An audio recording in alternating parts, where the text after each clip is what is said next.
It's Tuesday, June 23rd, 2020. It's 7:30 p.m. We're here at the Twinsburg Government Center Council Chambers, and we're going to call the regular council meeting to session. Shannon, please call the roll. Mr. Bellin? I'm here. Mr. Barr? Here. Ms. McPherron? Here. Mr. Scafidi? Here. Mrs. Stauffer? Here. Mrs. Walker? Present. Mr. Fury? Here. All right, please join Mr. Scafidi in the invocation of the Pledge of Allegiance. Heavenly Father, we come to you today asking for your guidance, wisdom, and support as we begin this meeting.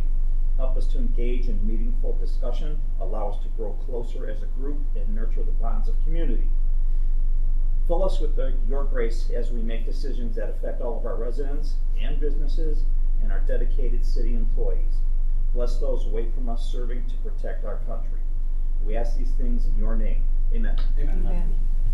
Pledge allegiance to the flag of the United States of America, and to the republic for which it stands, one nation, under God, indivisible, with liberty and justice for all. All right, next up is approval of the minutes for both the regular council meeting on June 9th, 2020, as well as the special council meeting on June 17th, 2020. Did everybody have an opportunity to read both of those minutes? Yes. Mr. Maestros, is it okay if I pass one motion to approve both, or do I need to have separate? You can do one for both. All right, that said, I'd like to make a motion to approve both the minutes from the regular council meeting on June 9th, 2020, as well as the special council meeting on June 17th, 2020. May I have a second? I second. Mrs. Walker seconds. Any further discussion? Shannon, please call the roll. Mr. Bellin? Yes? Mrs. Walker? Yes. Mr. Fury? Yes. Mrs. Stauffer? Yes. Mr. Barr? Yes. Mr. Scafidi? Yes. Ms. McPherron? Yes. All right, so the minutes from both the regular council meeting on June 9th, 2020, as well as the special council meeting on June 17th, 2020, passed as submitted 7-0. Next up is awards and presentations. There are none. Next up is audience participation. Yes. First, wanted to reflect that we did receive an email from Allie Martin Schofield.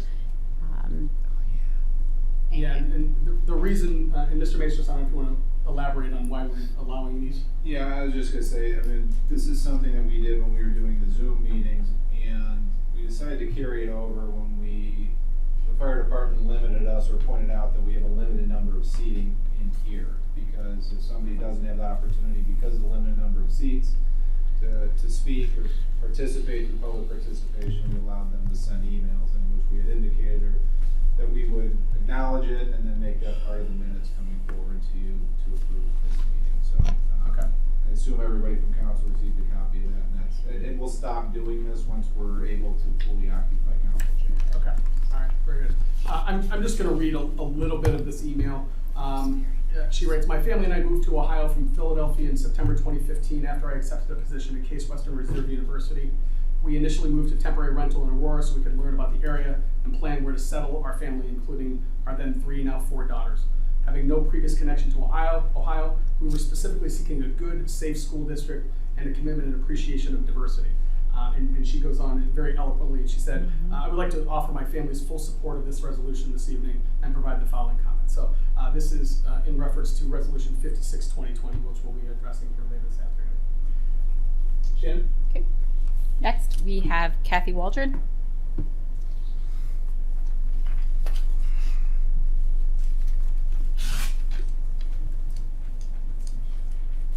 Can I take this off on the web here? Okay. Thanks. Yes, got it. Okay. Hello, my name is Kathy Turrell Waldron. I live on Glenwood Drive in Twinsburg, obviously. So as I reflect on the current scenarios all around me, the topic I would like to address this evening is the topic of communication and the potential for more community engagement. I'm not here to degrade anyone. I'm not here to dispute the necessity of the increased revenue streams. I'm simply here to ask, can we slow this down and talk about it as a community? I'm asking you guys as a council and to do that. Taking a step back, I have to say, I know many of you. I've worked on community projects with you. I've gone to dinner. I've shared family milestones. I've laughed with you, and I've even cried with a few of you. I know you guys well. You guys are good people. I know that. You're reasonable people. I know that. Heck, I've even gotten a few of you to go down a creek without a paddle with me. So, I mean, we've done some things together. I know you.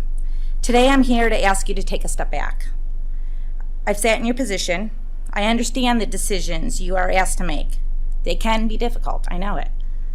Additionally, as a business owner, I understand the inherent risks in making decisions.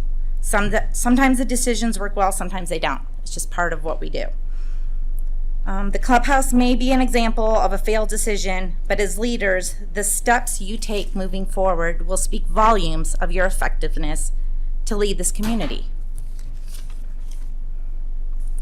I'm here humbly requesting that you ask yourself these questions. Who do you represent? What steps have you taken to represent the constituents? What steps have you taken to gather data? Do you feel you have gathered adequate data from constituents that represent the community's goals? Although charter levy and inside millage language permits tax increases without voter input, do you honestly believe that's best practice? Again, although charter levy and inside millage allows you to do that, it has never been done to date. Do you honestly believe that's best practice at this point? Will you survey the community? Will you engage the community in forums? Will you gather the data necessary to effectively make the decisions to represent the constituents and the community's desires? Or will you simply tonight pass this resolution and make these decisions without any formal input? I hope not. As I prepared this for tonight, ironically, I ran across a social media post. It is Geauga County Planning Commission, along with its consultants and Vision Group LLC, is embarking on a public engagement process to gather community input for an update to the Geauga County General Plan to guide future policy decisions and development. While I sat on the Board of Education, before we did the 6.9 mil levy, we engaged the community in community forums. We engaged the community in surveys. We asked their opinion. We asked what they wanted, and then we did the best we could to represent them. And again, I know decisions are hard and times are crazy, but I'm asking you guys from my heart and in all sincerity, please take a step back and think about what you're doing. And the reason I'm asking this is a really difficult time, okay? We just went through a really hard time. As a business owner, I can tell you, it's hard, okay? We got shut down. I know there's some individuals that are retired. It's difficult. Finances aren't as good. People weren't able to prepare for this. This wasn't something that they could do. So although it may not be a huge increase, it's an increase that they weren't prepared for, and they didn't have an opportunity to tell you, give you guys their opinion on it. It was fast. So again, all I'm asking is please take a step back, think about it. I know, yeah, we need more revenue. I get it. And we can reflect on the past and we can say all the things that were wrong. It's not going to help us move forward. We have to figure out how we're going to move forward, but please take that opportunity to do it. There are other ways. I know you guys are all aware of them. The 0.2, the percentage on the income tax could be a good way to do it. There's a couple different ways. So I think I understand some of the reasoning behind what you want to do, but again, engage the community, ask them, whether it's community forums or surveys or something, or even, on the ballot. I mean, consider it. Thank you for your time. Thank you. Next, we have Bruce Baldwin.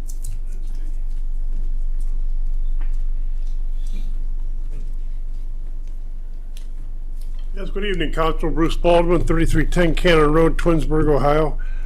I've been wondering for quite a while about the property on Route 82 between Dunkin' Donuts and Church Street. I've seen 2 houses torn down. I think city workers did the job, which looked like they did a good job. And what is going to happen to this property? 2 houses gone, no tax money on these houses, just vacant land. And oh, by the way, last time I was here 2 weeks ago, the signs we talked about are still up. Remember, mine were taken down, had the police department dispatcher told me Twinsburg does not disintegrate, against people. If you remember, I had two signed, I had to go two places to get them. I just wonder what was going on with this deal.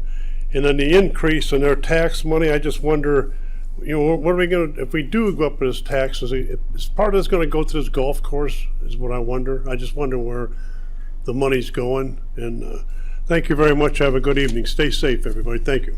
Thank you. Thank you. And that is all this evening. Next up is I'd Council. like to comment. Mr. Fury. Thank you. Mrs. Turrell, you're the only one in this room that's actually put inside millage in place with the 4.97 mills you voted on 4 times as a school board member. We've never done that yet. As far as looking at this, we've worked on this for years. We've had significant headcount reductions to make more efficiencies. I've been here for 2 performance audits. The one we just did pretty much said there's not much more to do other than charge for income tax or charge for a trash pickup. We are 30th in the county, 30 out of 30 in property tax. And you have sent me an email that said that you would like us to impose a 50% reduction in the credit for income tax. The median income tax for the residents of Twinsburg currently is $80,000 a year, or roughly $1,600 a year in income tax. If my next door neighbor works in Solon and makes $80,000, that would cost him an additional $800 in income tax. Your house and my house are basically worth the same. It would cost us about $290 with the net 3.6 increase that would be spread over 2 years. We've increased income tax, and then we had a lot of money because we had efficiencies in place. So we reduced it. But we need to balance our portfolio, and that's one of the things that the state came back with, is that we are out of a whack in property tax. There are minutes from Mayor Parisi in 1987 discussing that we don't have enough millage for the police and fire pensions. This money is going to be allocated for police and fire pensions and safety forces to support them. I think we have taken our time on this. Not everybody up here agrees on this process, but I don't think there's anybody that doesn't agree that long term we have to do something about our revenue, and have. So I'm supporting this compromise with the split 2-year 3.6 net. And again, I think we have done our due diligence. So if you want more information on where we came up with these numbers, how it affects the community, what the process we went through, on the city's website there were frequently asked questions. There's 5 or 6 pages of them. We spent a lot of time going through them after we spent a year on a performance audit. Derek Schroeder's sitting here in front of me. His department's been devastated with changes in the last year on things to do differently to make them more efficient and reduce costs. And I have not talked to him personally about this recently, but he and I have talked about costs on recreation things for years. And Bob left. I'm just saying, as far as supporting the golf course, the clubhouse, the only money that's gone to the clubhouse was $1 million out of the general fund. Our current statement of cash shows that we have $9.6 million in our general fund now, or will at the end. Our expected close is the end. We've pushed out some capital projects. We have fantastic roads. We have fantastic services. We want to continue to do that and support the employees who do a fantastic job, are not lazy, are hardworking individuals. And again, the money's not going for the golf course. We're spending about $100,000 a year on interest on a loan that we will put into a long-term bond or mortgage. We're looking at sub 2% right now. Interest rates can't get really any lower. In long term, that's going to be a good investment for the city. We're looking at outsourcing the restaurant operation. Probably could have done that better the first year. We learned. But long term, that's going to be an asset to the community. Property taxes in half the city are reliant upon keeping that golf course going. And we're having record sales in greens fees and revenue right now with that entity. So I know I jumped around here a lot, but you know, it comes out to, for you and I, about $25 a month. That's it. Versus having my next door neighbor pay $800 or $1,000 more or Scott Barr, he works in Solon. You know, I don't think that it's fair to make somebody, just because they don't work here, pay 50% more income tax in the city. I work in the city, so it wouldn't affect me. It would have a long time ago. It wouldn't be 800, but 50% of them, if we use the median income tax off $80,000 a year, 50% of a credit is $800. Thank you, Mr. Fury. In the interest of moving forward, we're going to move on to council communications and reports. Ms. McFerrin? I have nothing other than an update on the Architectural Review Board meetings coming up. There will be a meeting July 1st and July 2nd. The next one after that will be July 16th, August 6th, and August 20th. So they're the first and third Thursday, with items submitted for review by the committee the Tuesday of the week prior. That's all I have. Thank you. Thank you. Mrs. Walker? Good evening. The only thing I have to report is that Rib Fitness, which is on Darrell Road, they're having a ribbon cutting on Monday, June 29th, but it has been canceled. So please note that. That's all I have. Thank you. Mr. Scafidi? Thank you. Good evening. I attended the Planning Commission meeting on June 15th, and Mr. Finch already discussed 55-2020, which is on our agenda tonight. And that was they were looking for a similar use determination for compassion animal services and dog grooming. And so we're going to hold that off tonight to make some small changes to the ordinance. So, but the other first item on their agenda was a final site plan approval for a building addition for Mold Right at 2222 Highland Road. They're about, at this point, about 100% at capacity, and extra space is needed for their growth. The addition will allow them to move their maintenance and receiving into a new space while continuing to add manufacturing. Their plan is, by making these moves, that they will be adding 3 to 4 new employees per shift when this is complete. So the commission went over it, and they approved the final site plan by a 5-0 vote. And again, the Planning Commission did approve the determination for similar use, but it was requested tonight that we pass on that. So we'll be doing that tonight on the agenda. So that was the end of the Planning Commission. The other thing is Parks and Rec. I believe, is there still a meeting scheduled? That's not. Okay. So there is no meeting scheduled at this point. And that's all I have. Thank you. Mr. Barr? Good evening. Thank you. The Finance Committee meeting met this evening.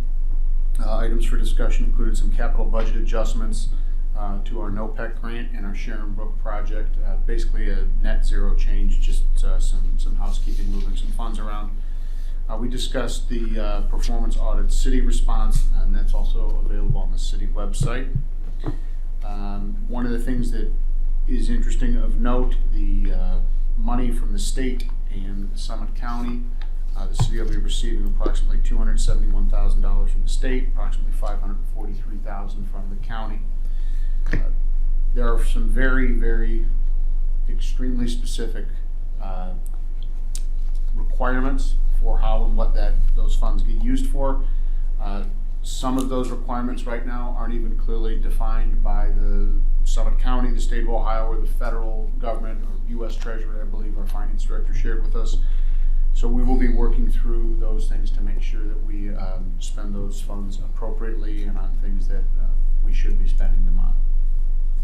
Next meeting date of the Finance Committee is going to be August 25th at 6 p.m., which is before the council meeting. It'll be here in council chambers. And that is my report for this evening. Thank you. Thank you, sir. Mrs. Stoffer? My committees have not met. I'm not even certain about the community relations that they are still meeting. Does anyone know if the school board is meeting? And they're still doing virtual meetings? Okay, so I'm guessing we will not be holding our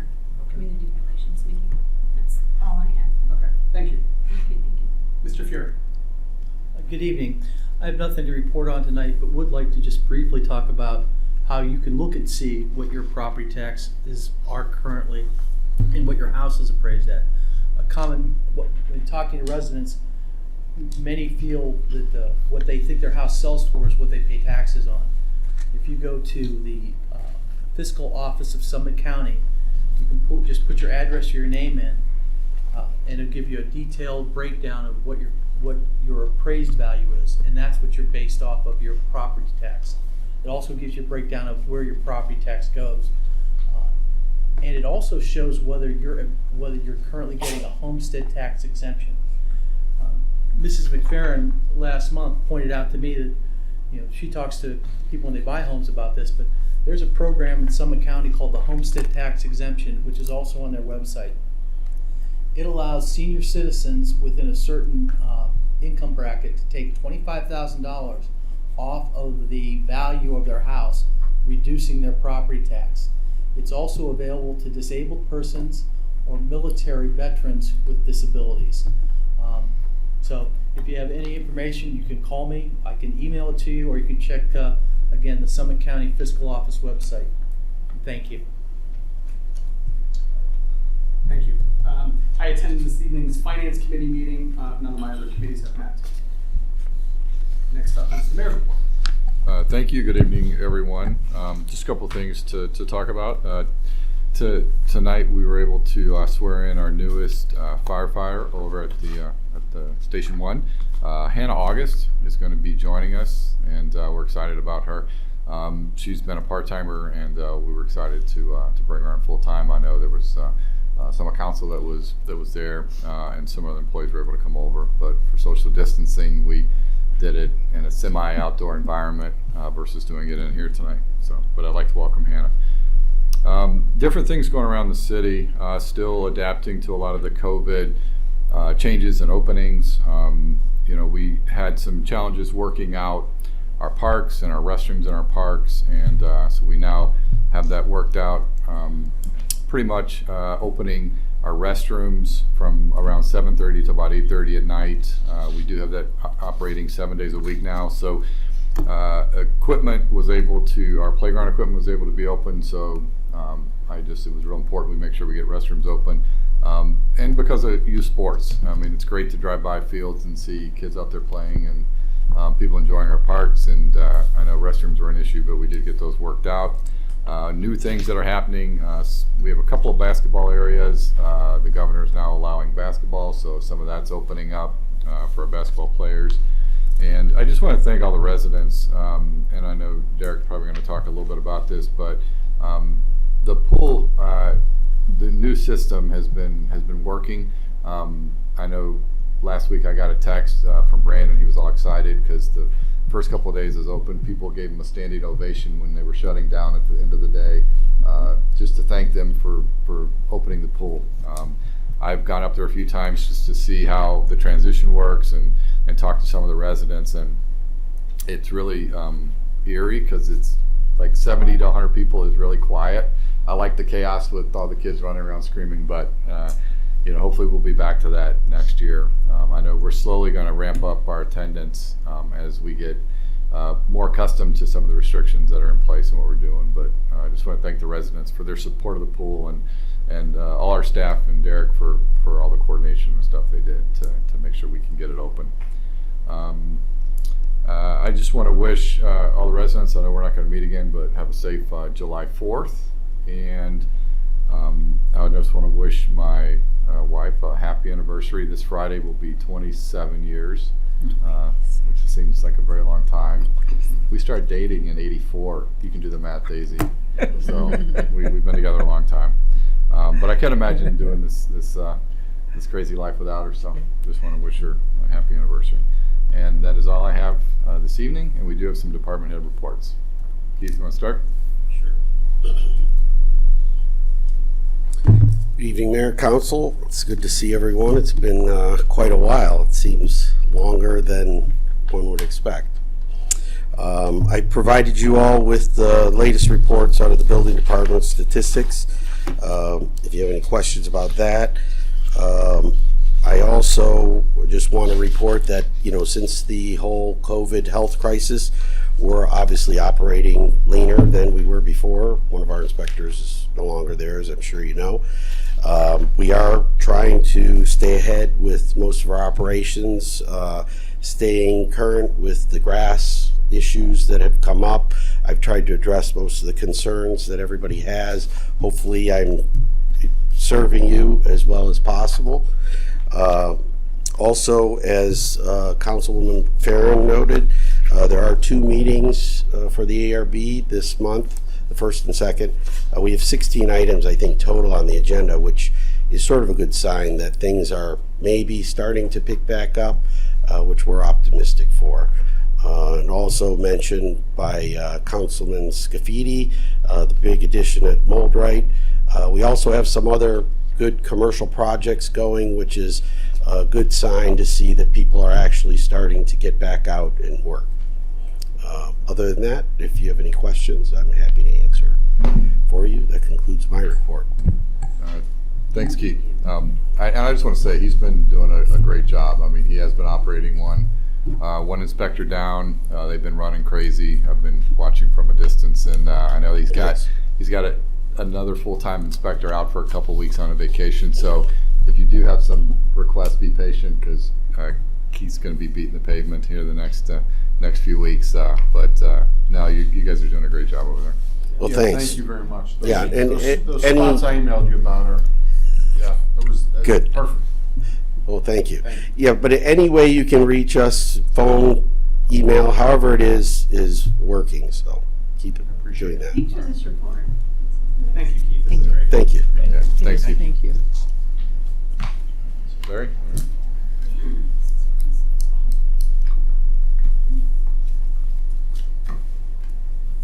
Thank you, Mayor. Good evening, everybody. We've already talked about the one item on the agenda from Economic Development and Planning, the Resolution 55, 2020, similar use determination for pet grooming, which will be held over to the next meeting. So I'm not going to belabor that point any. Just an update on the 2020 NOPEC funds. We have basically committed all the available energized community grant funds that we were eligible for. We'll be spending that on 3 separate projects. One is Fire Station Number 1 window replacement. That's a cost of about $22,650. Fire Station Number 1 garage door replacement. It's about $26,700. And community center lighting panel upgrades, $4,428.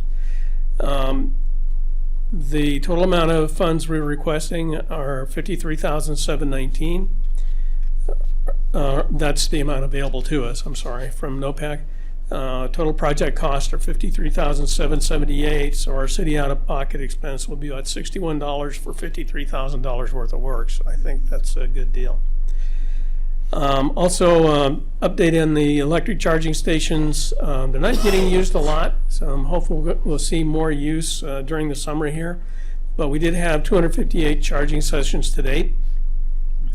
They consumed 1,615 kilowatt hours of power, saved 3,164 pounds of CO2 from entering the atmosphere, saved 162 gallons of gas. And the most used station is the one at Church Street. It's used 3 times more often than any of the other stations. The Department of Community Planning, Development, Engineering, we're looking at department-wide software. We're evaluating that for potential purchase to help us do more work with fewer staff and create some efficiencies for us. It will also enable us to enable better public access to permitting and to ease the process of making applications, make the whole thing more transparent. And we hope to enable application submittal remotely over your computer, remote payments, electronic plan review. So that's what we're shooting for. We've evaluated 7 different software providers so far. We're going to shortlist to 3, I think, for further evaluation. We have a pretty good idea of the 3 that we'd like to take a closer look at. The whole goal here is to have more efficient application processes that will enable us to have greater permit activity to be handled by our reduced staff levels, while at the same time making the process a whole lot easier for all the applicants. And beyond that, you'll be seeing some legislation or other things that will be coming that we're working with the mayor and law director on. The updates to the sign regulations. We're going to be working with them on food truck regulations. And there'll be something coming to you regarding the Architecture Review Board intent and procedures. So look forward to seeing those in the near future. The next CIC meeting will be on July 8th at 4:30 here in Chambers. Thank you. Thank you, Larry. Thanks, Larry. Larry, I just cannot remember. There's 4 stations. There's Church Street here at City Hall, Glen Eagles, and what's the? Up by the pool. I'm sorry? Yeah. Outdoor By the pool. Okay. Right. Yeah. I just couldn't remember what. One thing I want to do, I'll talk to Service about it, but if we could specifically paint the spots, because Yeah. whenever I go to the Stripe them off. whenever I go to the golf course, there's like an F-150 and Yeah. another car sitting in those parking spots, so no one could charge even if they wanted to. Yeah. Something like a diesel truck or whatever. So we should probably look at getting whatever the regulated paint is for those, and at least showcasing them so that people think about pulling in there, because some of them may not be intentional. Yeah, we need a signage too. Okay. Yeah. All right. Thanks, Larry. Derek.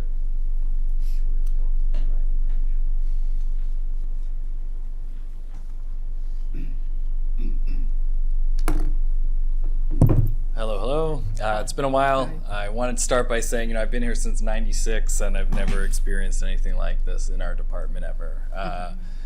Being shut down and things opening up with guidelines that don't tell you anything, that don't help you, that are vague, and it's very, very difficult to put forth policies when things come at you very vague and you don't really have the backing of a governor or anything like that. It's just, this is how we interpret it. It's a lot of interpreting, and I think we're doing our best. And I will say our team has really come together. There's less of us, as Mr. Fury had mentioned, but we're really coming together and making what we have open as successful as we can. Some residents want more, some want less, but I think we found a happy medium right now. There's other facilities that just opened this week, other municipal rec centers that just opened this week, and we've been open since June 1st. So, we don't want to keep going super fast. We're going to stay on our slow and steady and kind of move along as we've been doing. And the outdoor pool is an example. We didn't want to install those time slot reservations. I know they're cumbersome, but that is one of the few instances where you got a pretty much exact recommendation from the CDC was to do time slot reservations to prevent going over capacity. So that's why the time slots were installed. And luckily our current software had made changes knowing that this might come to help communities that have their software to do that. So that's where the time slots come. It's annoying if you want to register 4 people for 5 days and you got a lot of clicking and everything. But it is what it is, and hopefully this is the last summer we're utilizing that. But we might utilize the time slots for other things in the future that would be helpful. But that's where we're at. Community centers pretty much shut down in the senior center, so my office and Jen Bettinson's office are moved down to the fitness center.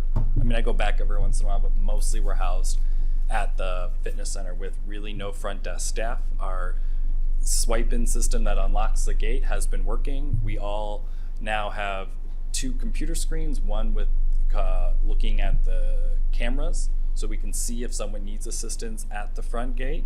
There's also a phone, you can call too. So we're all looking, even though we may not be sitting at that front desk anymore.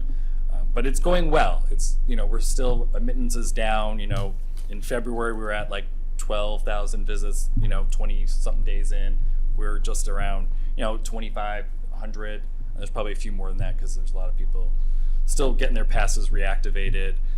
The water park, since we've been open, just about 1,500 visits, people checking in, using their QR codes. And each week it seems to get less and less problematic to make your your QR code reservation.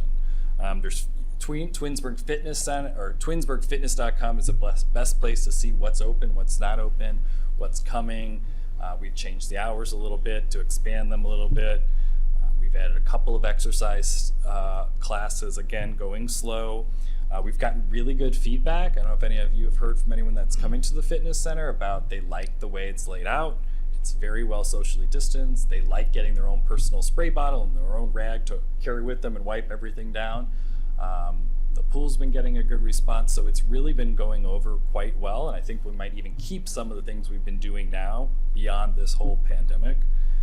We have a few things starting. Swimming lessons is coming back. That'll start in July 15th, and that is like really slow and steady. It's only gonna be 2 classes, 4 kids, 6 feet apart, instructors wearing face shields, so that's gonna be a big change than something we've seen in the past. Basketball courts outdoors, the mayor said, are open. We're going to be opening the one court that we have available starting on Thursday during certain times, and a limit to how many people can be on those courts. And this is, you have to bring your own basketball. There's things that you have to think about. It's not playing games, it's shooting around and maybe some drill work. Pickleball and tennis have been going well. That's been open. The fields, the restrooms, as the mayor mentioned, are open. The playgrounds are open. Pavilions and room rentals are canceled for now. We'll work on those as we move forward here. We do still have a 10-person rule of gatherings that's still in place until the end of this month. We'll see what happens after that. That would affect things. Senior Center is closed. We still get a lot of seniors asking questions about that. It is closed.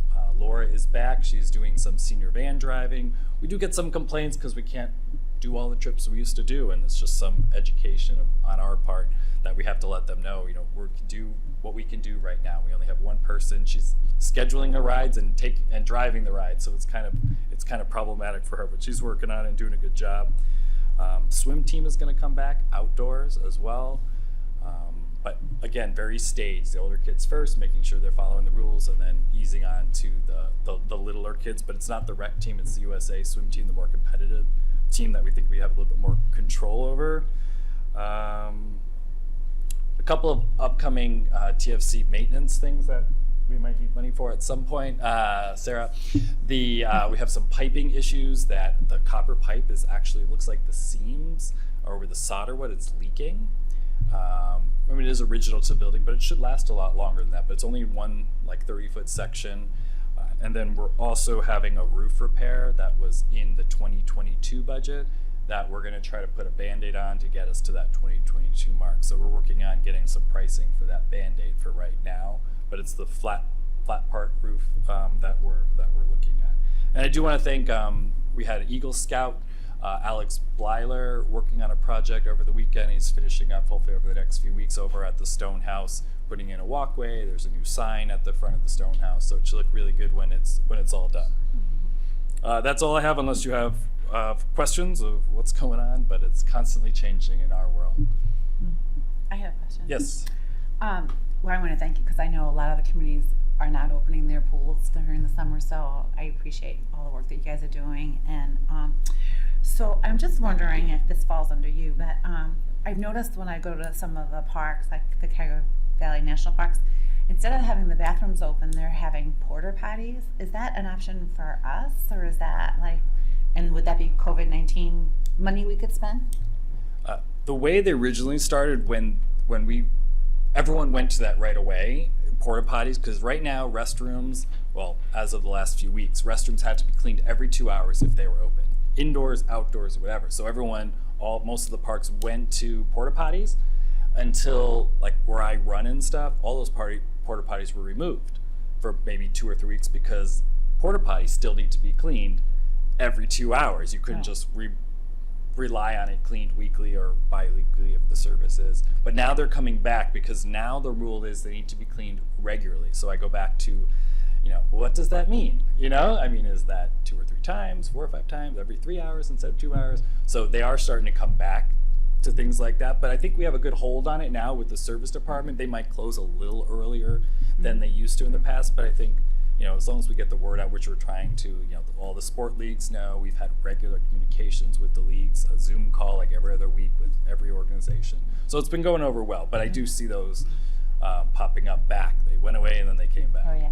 And the way we have it structured, we're pretty much hitting them every 2 hours. I mean, so even though the guidelines have been loosened a little bit, we have a dedicated number of employees just to restrooms. That's what they do all day. So, you know, we're staying on top of it, and you know, just we'll kind of monitor it as it goes.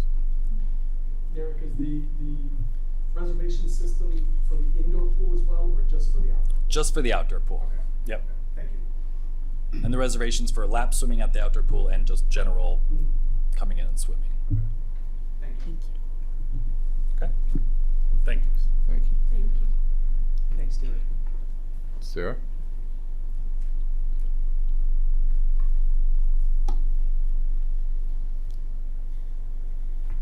Good evening, Council. Thank you, Mr. Barr, for relaying the CARES Act information. The county did receive the portion of the funds from the state of Ohio, so they have 7 days to turn around that portion of the money to us.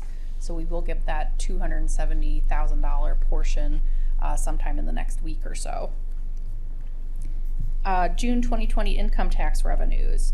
We're at 1.6 million for June of this year. Last year we were at 2.7, so that is a decrease of just under 40%, or a little over $1 million. Year to date, we are at 11.4 million. Last year at this time we were at 12.4 million, so that is a decrease of $1 million. When we get into the August collections, that's when we're really going to know how much of that is permanent losses for 2020 versus just delayed losses because of that income tax deadline being moved back to July 15th. So that's where we're at right now on income tax collections. We did expect to be down. It's just going to be a matter of how much of it sticks. So, thank you. That's all we have. That's it? All right. All right, next up this evening is legislation. We have 6 pieces this evening. Starting off with Ordinance 46, 2020. An ordinance amending the current year appropriations for the general revenue account as established in Ordinance 16, 2020, the appropriation ordinance for the city of Twinsburg for the year 2020. And that is its second reading. Next up is Ordinance 47, 2020.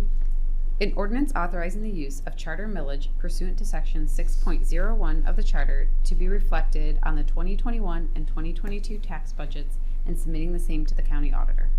And that is its second reading. Next up is Ordinance 48, 2020. An ordinance adopting the tax budget of the city of Twinsburg, Ohio for the fiscal year beginning January 1st, 2021 and submitting the same to the county auditor. And that is its second reading.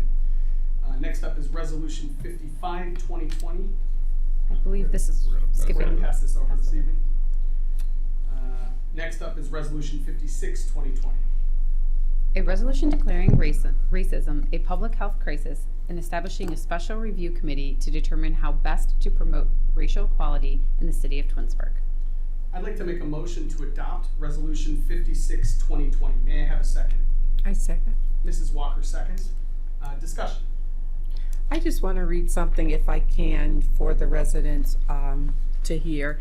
And it's on page 2, and it says, whereas this council supports the establishment of a special review committee to determine how best to address the issues set forth, and then it lists issues. And then I also want to read this special review committee created herein shall consist of up to 3 members of council, the mayor, the law director, 2 members of the police department, and up to 7 residents of the city as appointed jointly by the mayor and council. So if there's any residents out there that want to be a part, please call City Hall. Thank you. Anyone else? I'd like to Jim? thank Mrs. Walker for bringing that to us. Again, when you first brought it, I wasn't sure exactly what it did because at the time there was a lot of issues going on, and I Yes. thought possibly it was defunding the police department, whatever, as Yes. part of the multiple pages that were there. Yes. But I think it's a fantastic idea. I think the committee that would be established could only be a positive for our community. Yes. And thank you for bringing it forward. You're welcome. And thanks again, Mr. Maestros, for critiquing it. And thank you, Mayor, for receiving this so well. No, I appreciate all the work you've done on this. I appreciate council, the comments that were made last week, the engagement that has that we've been able to do, and I think the commitment that we've made going forward.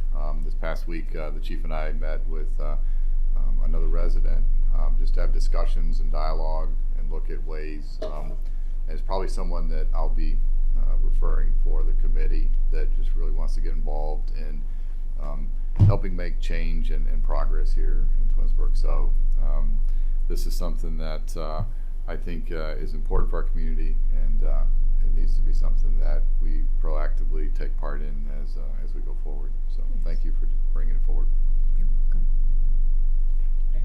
You're welcome. Shannon, please call the roll. Mr. Bellin. Yes. Mrs. Walker. Yes. Mr. Fury.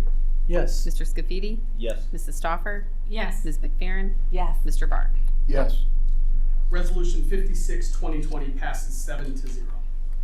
Finally, this evening, we have ordinance 57, 2020. An ordinance to enter into a contract with the Twinsburg Firefighters Local 3630 International Association of Firefighters on behalf of the fire captains and declaring an emergency. I'd like to make a motion to put ordinance 57, 2020 on its third and final reading and declare it an emergency. May I have a second? A second. You. Mr. Fury seconds. The reason for the emergency this evening is that this is retroactive back to January 1st, 2020. Any further discussion? Shannon, please call the roll. Mr. Bellin. Yes. Mr. Fury. Yes. Mrs. Walker. Yes. Ms. McFerrin. Yes. Mr. Barr. Yes. Mr. Scafidi. Yes. Mrs. Stoffer. Yes. All right, the emergency clause passes 7-0. Now I'd like to make a motion to adopt ordinance 57, 2020 as an emergency. May I have a second? I'll second. Ms. McFerrin seconds. Any further discussion? Shannon, please call the roll. Mr. Bellin. Yes. Ms. McFerrin. Yes. Mr. Fury. Yes. Mrs. Stoffer. Yes. Mr. Scafidi. Yes. Mrs. Walker. Yes. Mr. Barr. Yes. All right, ordinance 57, 2020 passes 7-0 as an emergency. Next up this evening is unfinished business, new business, and miscellaneous. Mr. Fury. I have nothing this evening. Thank you. Thank you. Mrs. Stoffer. Yes, I'd like to thank the people who came and spoke at the meeting. We appreciate the input. And I also want to thank Derek for the hard work getting the pool set up and parking. And that's all I have. Thank you. Mr. Barr. I have nothing further this evening. Thank you. Mr. Scafidi. I have nothing, thank you. Mrs. Walker. Yes, I would just like to thank all of council for unanimously voting on Resolution 56, 2020. So thank you so very much. And it appears that someone has a birthday June 29th, Scott Barr. Not the 29th. but What is it? Is it 26th. 26? 26. It's the same That's as his all right. anniversary. Yeah, Oh, that's right. Yeah, My yeah. 29th birthday. That's what I'm with. Oh, okay. I thought you were 28. Mm. So happy birthday when it comes. Thank Okay. you very much. You're Mrs. welcome. Walker. Appreciate it. Thank you. Ms. McFerrin. I also attended tonight's finance committee meeting, and I want to thank everyone on the finance committee for all their hard work, and for Mrs. Butchie-Grass, and for all the great slides and presentations that you put together for us and put on the website for all the residents. I do want to wish everyone a happy, safe July 4th. That's all I have. Thank you.